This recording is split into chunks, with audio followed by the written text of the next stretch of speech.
Hello అండి, ఈరోజు మన ఛానల్లో ఎంతో రుచికరంగా ఉండే పూరీ కూర మీ అందరి కోసం సులభంగా.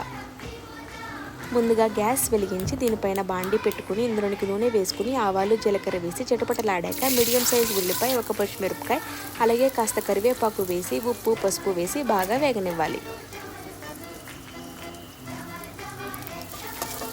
ఇవి బాగా వేగాక ఇందులోనికి మనం చిన్న అల్లం వెల్లుల్లి పేస్ట్ వేసి పచ్చివాసన పోయేంత వరకు వేపుకోవాలి. ఇప్పుడు ఇందులోనికి ఒక మీడియం సైజ్ బంగాళదుంప చిన్న ముక్కలా కట్ చేసి వేసుకుని 5 నిమిషాల పాటు బాగా వేపుకోవాలి. ఇప్పుడు ఇందులో చిన్న టమాటా వేసి కాస్త వేపి దీనిపైన మూత పెట్టి మగ్గనివ్వాలి. ఆ పాటికి మనం శనగపిండి 2 టేబుల్ స్పూన్ల గిన్నెలోనికి తీసుకుని నీళ్లు పోసుకుని ఉండలు లేకుండా కలిపి సిద్ధం చేసి పెట్టుకోవాలి.